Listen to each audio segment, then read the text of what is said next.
You want to ask me questions or? No, I like I said, it's the most unnatural way for two humans. It's funny, I just read an interview today with the drummer who played with Zappa. Which one? Artie Tripp. Oh, where? Yeah, in the early models, yeah. But he was a real classical percussionist, right? He was playing with a Cincinnati orchestra or something. And he was comparing Zappa and Beefheart. And talking about when they met, and because he played with both, yeah.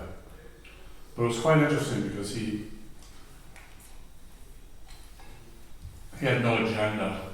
Like he didn't really have bad experiences with either. He kind of got out of there before it all went crazy. But so he was. All the shit you read about Beefheart is usually ex-band members who now can say what they really think and talk about how much they hated him and how crazy he was. And so it's nice to just hear somebody sort of just say, well, he has moments, but he wasn't really get into the personal shit. That's good. Which was good. And then, nothing new about Zappa, but are you talking about that new documentary that came out? no, this is just a written interview. If I remember, I'll send it to you. But I only saw Zappa once. I saw him at the Fillmore. It was one of those records. It's like 70. The record, the one that was released. The one, yeah. Like the Turtles. Yes. You were at that concert. Yes. I fucking love that record. I was at a few. I'm a huge Zappa fanatic. Oh, okay. So you. To the extent that I actually don't listen to him anymore because it's unhealthy. It's like a drug. It's like an addiction. I have with me with somebody, but yeah. Like Matt probably knows a lot of Zappa. But the stuff I didn't know, I came to it late, was some of the classical stuff, like with that modern, what's that, something modern that... With Pierre Boulez. Well, yeah, but also with the guys in... it's like Yellow Shark. In Germany. Yeah, maybe Yellow Shark. Yeah. What's happening? Yeah, it's just really beautiful. And what's interesting, that stuff, like Zappa, my friend, I don't know, you probably never heard his name, Adam Kane, this guitar player here. I've heard of him, yeah. But he had something really, he's like always very, insightful, and he said, like, if you listen to like the first Zappa record, like Freak Out, there's like one love song that sounds kind of like sincere, and like, I think that he got heartbroken and just like never showed any like sensitive emotions after that point. But then it's like on Yellow Shark, it was like as he was ill and there's just no agenda, it's just like beautiful music. There's some sensitivity there, yeah. Like especially was this one about Valdez, something in Valdez. So it's obviously some the oil thing. Yeah, it's obviously some. It's really like it's very sad, and it's really like it sounds sincere in this way that Zappa always avoided, or seemed to avoid. Yeah, and his bands, it seemed like he got more into just. He had all those psychos, and it was kind of interesting. Couldn't really control them in the same way that at the end it seemed like he just wanted guys to just tell him what to do. A little more than the more eccentric guys from the beginning. Musicians, yeah. Oh yeah, I think I saw that in an interview when he started working so much with that Sim Clavier, and he was basically just saying back he was tired of working with humans. Tom had a friend who played, I think he played bass, and what was the one band everybody hated, and it had a name, like people called it the awful band, or the one of Zappa's bands. Yeah, there was one band that was, I don't think they ever recorded. Like a later band. Yeah. Like an 80s band. Yeah. And they had a name for it. The guys in the band had a name for it. No, just the fans. The fans, like this is I can't remember who it was, but Tom, the bass player, he might have even been like sort of the guy, not the musical director, but Scott Tunis. Maybe, from Santa Barbara. But this guy is like broke up the band. He's like the Yoko Ono. Could be. I know there's some weird shit. The story, as far as I read it, this was like his last touring band. Oh yeah. Is that Zappa? Nobody liked him or something. Zappa didn't want to have to like do the rehearsals anymore, and he said Scott Tunis is the musical director now. Like he'll lead the rehearsals and I won't be there. And the guys in the, like, he was such a dick that the guys in the band Yeah, I think that basically was- staged a mutiny. And they gave Zappa an ultimatum, either fire him or we all quit. And Zappa said, okay, then fuck you guys. Just fuck everything, You right? quit. Like, but there was weird shit too. I think it's one of his last concerts, and maybe the last one, it was like some place in Italy, and like people in the audience were like shooting sort of dangerous projectiles off. It was like a dangerous scene. Yeah, Tom's way into Zappa, so he really knows the shit. But I think you're right. I think that is the guy, Scott. Yeah, he's got a really like weird punchy style, basically. Yeah, I don't know. I guess I'm not even most Zappa fans. I mean, I'm sort of obsessed, but there's still like. Have you ever seen him or two? Seen him? Yeah. No, he died the same year that I started listening to him. I'm too young. That's the only time I saw my brother saw him in the 60s. My brother had all the early records like when they came out. My brother was always kind of had all the shit before everybody else and was into all the, as soon as everybody got into Zappa, he moved on to Hendrix or something, and then everybody got into Hendrix, and he moved into something else, and then he got into like Don Cherry, and I would sort of grab his old records and go, this is cool. Oh man, you're lucky. And then eventually he ended up playing pedal steel guitar. You did? Playing country music, my brother. Oh. And he ended up moving to New Mexico. This is a good place for that. Well, he was playing trumpet like in high school. Yeah. He was the one when Miles played where I was from in Syracuse. Everybody went to see the band and he went to see Miles. Yeah. Good choice. Yeah, man. He saw one of those early electric bands with Jarrett, the one with Jarrett and Kid and Chick, I think were both playing. Shit. Oh man, I'm so jealous of this stuff. I know, Syracuse, we used to have good shit come through. My ex-girlfriend's dad, he's just some asshole. I mean, he's a real asshole. But he went to college around there and like... There was good shit in the 60s. He was just, I don't even know, he was just in it hanging out, like, I don't even, he's not even particularly, he's like an art guy, but not necessarily a music expert. He was just hanging out. And man, like, Jesus, he talks about the concerts that he saw.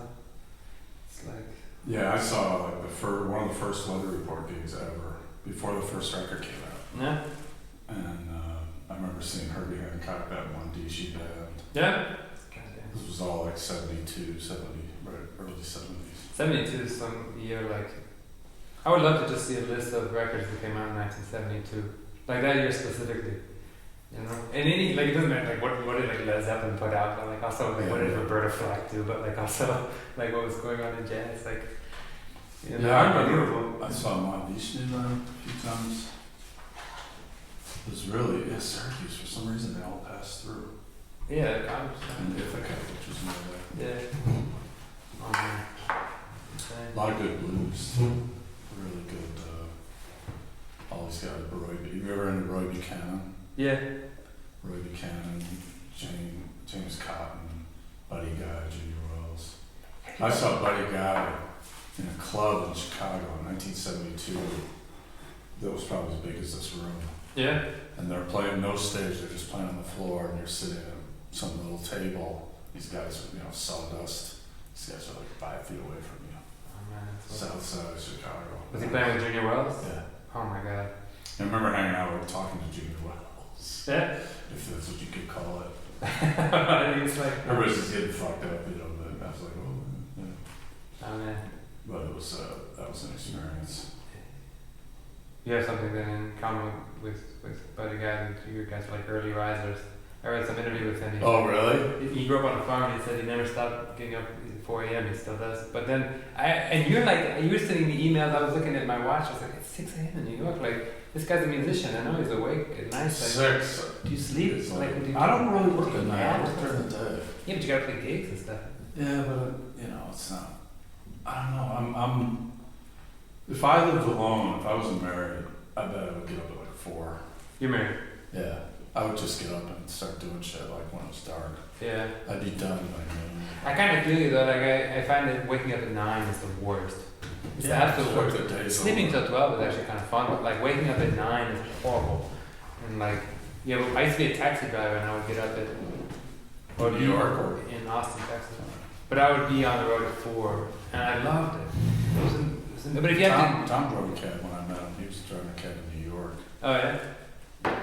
I almost feel like Austin. I have a friend that was driving a taxi in New York, and I almost feel like it was more interesting in Austin because in New York people just take taxis just to get around. Yeah.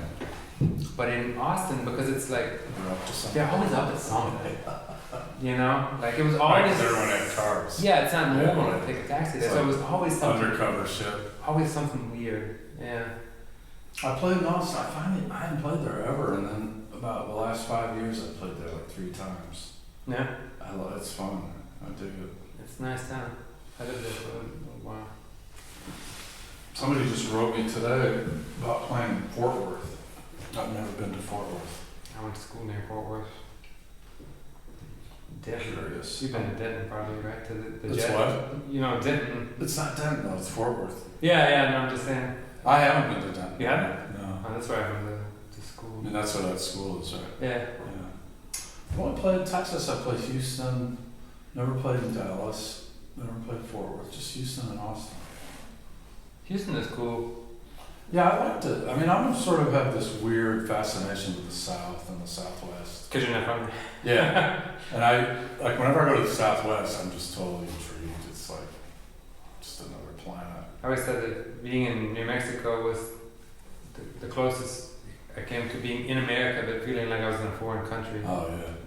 But it's strange, even the language, like I was hanging out somewhere outside of Taos or something, and even, what do they say? They call people, I forgot what they call Indians and white and Spanish. And Spanish was this name for like white-skinned people who spoke Spanish. Oh. So like they didn't differentiate so much like, are you from the United States, are you from Mexico? Like we would, like if you met a white person from Mexico, you'd still say they're like a Mexican. But to them that was Spanish. Or if you came from the American side, it didn't matter. You're like you're Spanish. It is, you know. So, but it's sort of European and or Indian and Spanish. So you see this like it's still going back to this like conquistador side time. These ideas.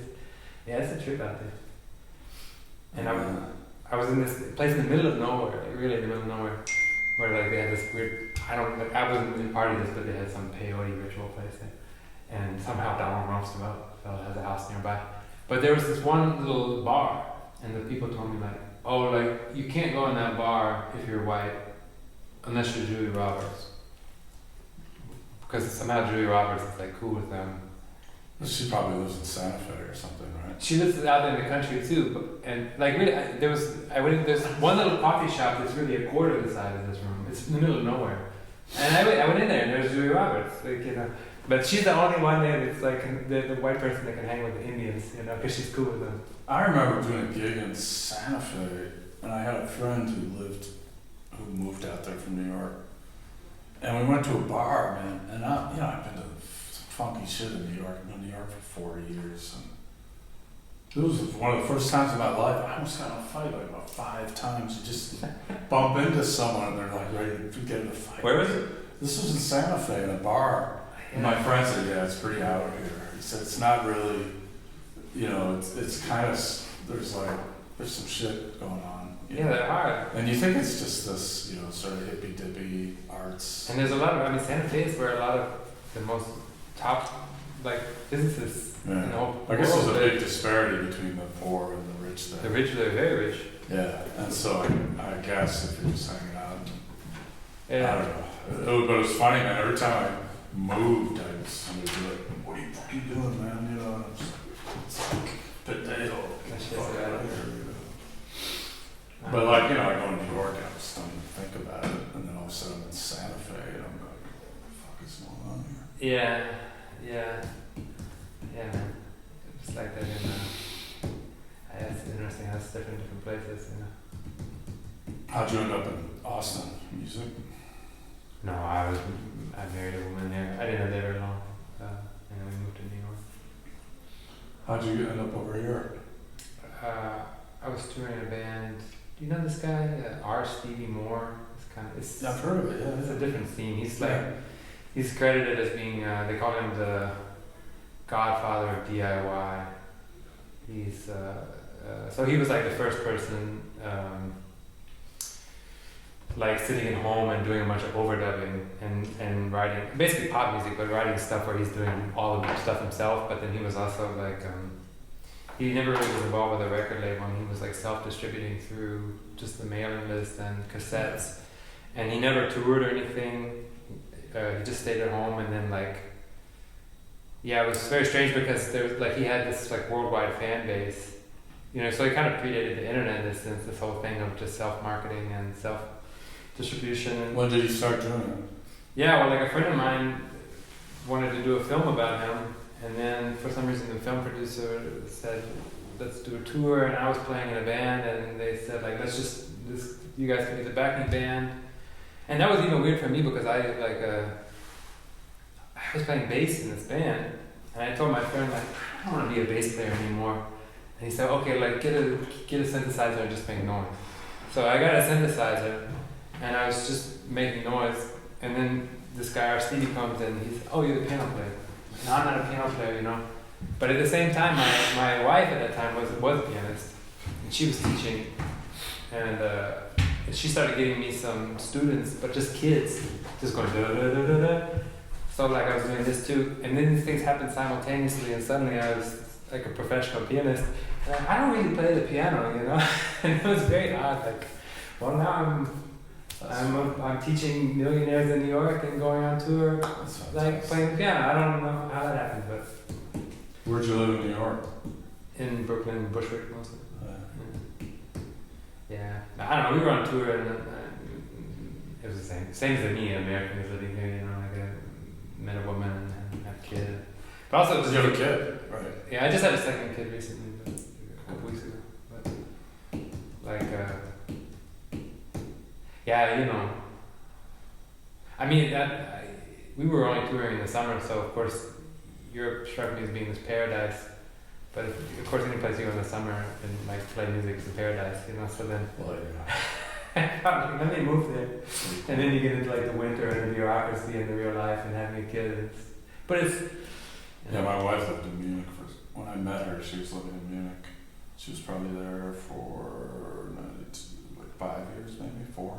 Yeah. She worked for ECM there. But when you were not married. Right, and then when we got married, she moved to New York. Oh, really? But yeah, I hated Munich. I used to go there, and it was just so weird. And I was going there all the time. All of a sudden, you know, every time I went in her building, someone would just start yelling at me like I was breaking in or something because I didn't live there. I was, you know, and I have a key. Oh yeah. But no matter how many thousands of times, it was still the same. Like, what can we do? You know, what can I help you? And I'm just like, yeah, I got a key. And I'm going to my girlfriend's place. I heard that there's stuffy down there. Oh, really? And then you go to, you know, I mean, being from New York, it's also doesn't help, but, you know, you have all these delis and you know everybody. Yeah. You go to a deli twice and you're friends with them, you can leave your keys there, you know, it's sort of the opposite of what people think. Yeah. We're like really lackadaisical about. They're really obsessed with keys. Everybody's just friendly, man. The keys that you have in your apartment here. Yeah. They're the special keys that you can't copy. Yeah, if you lose it, you have to pay a lot of money because they're going to change all the keys in the whole building. Exactly. But there's no crime here in New York. Where, like you just have these keys that you copy for $1. Exactly. Like, so and then, I would go downstairs and get a coffee or I remember I couldn't get a coffee to go. And when I got into a thing with someone, I said, okay, so let's just call it coffee for here, but give it to me in like a paper cup and I'll pretend I'm going to have it here. Yeah. Would that help? No, it's forbidden. I'm like, well, what if I bring the cup? No. I mean, I was just fucking with him after a while because I was like, okay, I'm going to get this motherfucker to give me a coffee to go. I said, I'll bring in my own cup. And they're like, no, it's forbidden. So I gave up, it was like, shit like that would just drive me crazy. Or I'd go, I'd be going to this one bakery, go to the same woman every day, probably for 3 years. Yes. Never had a conversation, but it's just like, really? I'd be like, hey, hello, blah, blah, blah. $1.70, boom, boom, out. Next. And it was like, Munich's is very provincial. Yeah, but I have spent extremely, or like almost no time in Bavaria. But everybody always tells me that down there they're like really warm. That's where the people. But she lived there for 5 years, and it was like the same for her.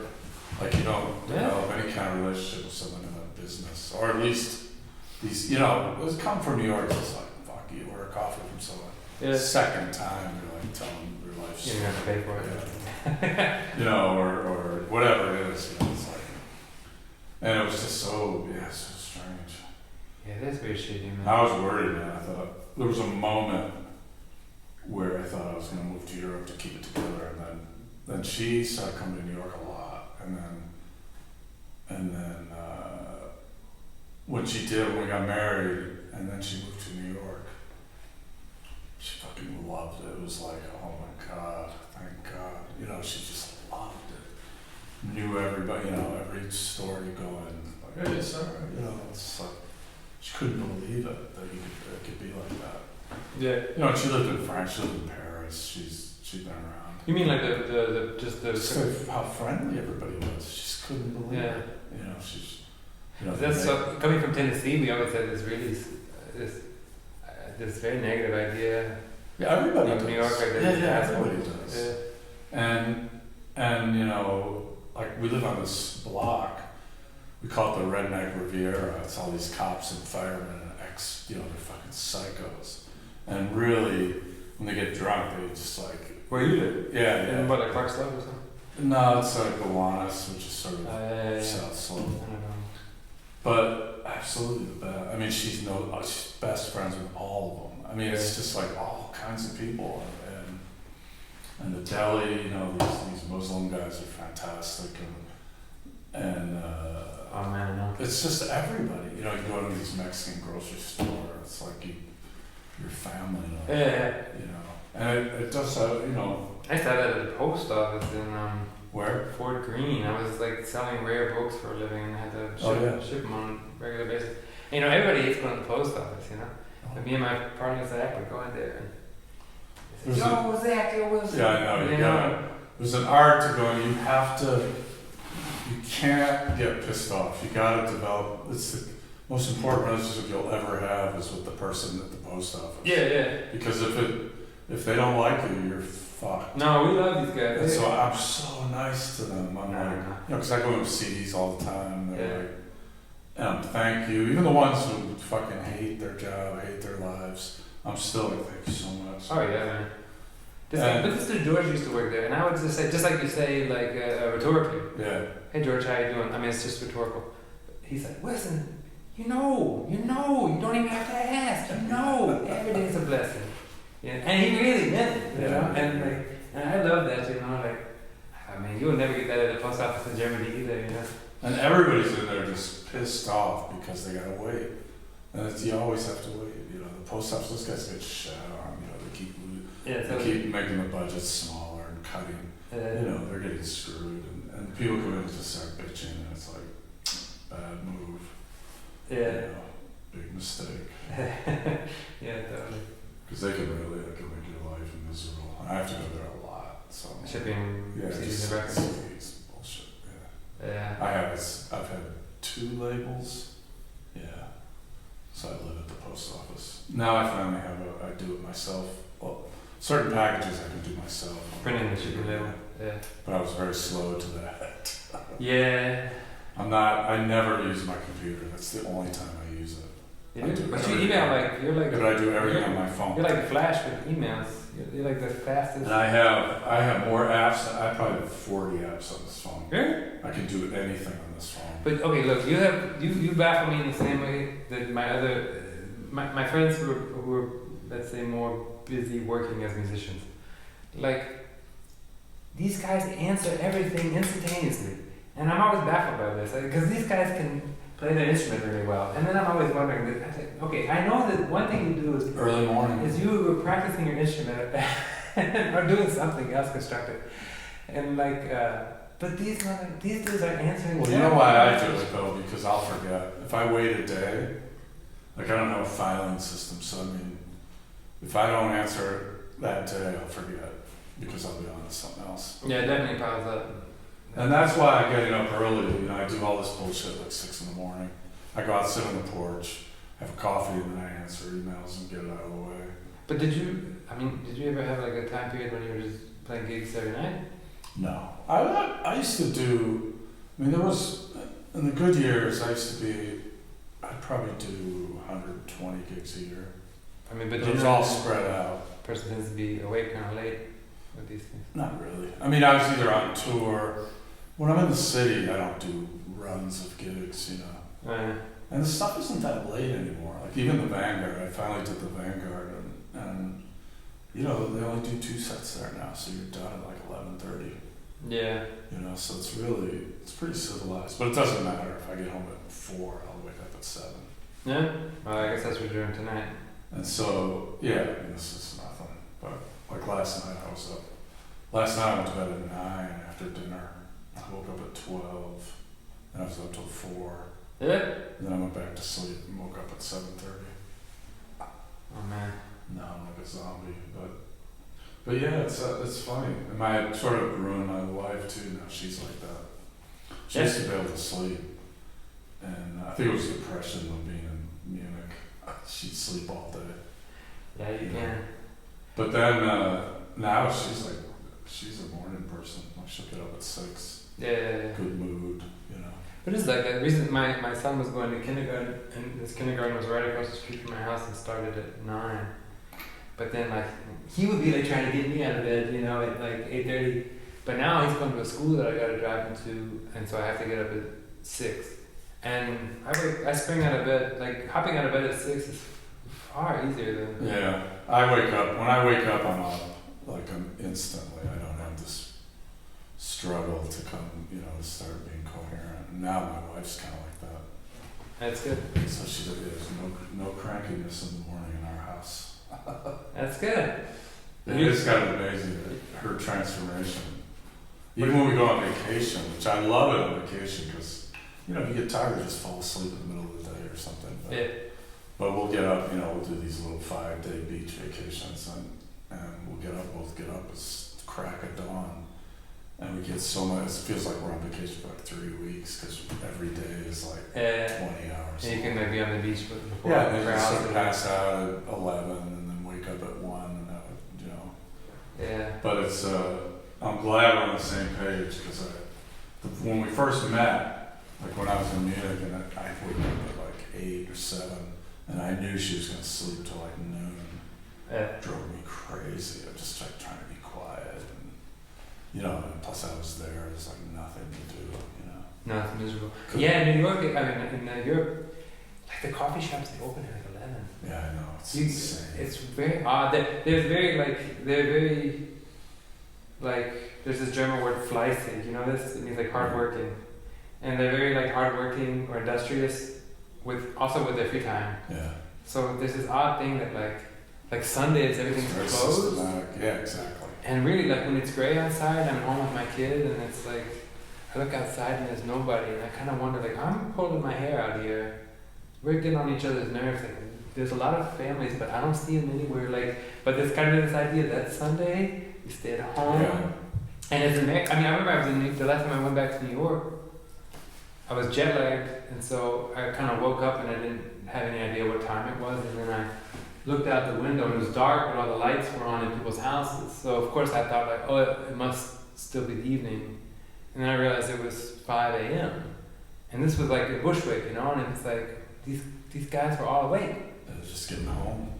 No, these guys get up early. All these Puerto Rican dudes that live out there, they're super early risers, and they're out there, they're in a good mood, and I thought, man, in Germany they're definitely not up and in a good mood right now. The thing that drove me crazy was Saturday, I don't know when, everything closed at 1. This was back in the day. Yeah.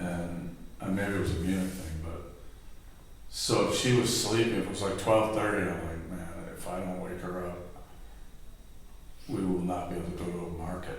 We'll have to go to a train station. And they don't have any food till Monday. Yeah. And then Sunday everything's closed. So I said that means we're pretty much done. Yeah. I've been trying to buy. You see, I'm wearing short socks. Yeah. I've been trying to find a time to buy socks for weeks, but the shops close at 8, and I just I can't. Yeah, that was the other thing. You know. Everything in New York, you just just get shit. I mean, probably get shit at our deli, like socks at our deli. Just kind of, hey, do you have socks? On like Sunday midnight. Yeah. And we have this corner deli. I mean, we were really lucky. It's open all night. And even during COVID, these fuckers were open, man. And we, you know, for most people I knew were just like ordering their groceries or whatever. And if we got, you know, if we were in a bind, it was always like, well, let's go to the deli. Yeah. I think they closed for a week because someone smashed the window. Yeah. They had to, but otherwise they were going strong. Yeah. All right, I'm gonna see. I gotta go look, try to memorize some of this shit. Basketball, sure. Thanks for the food. Where?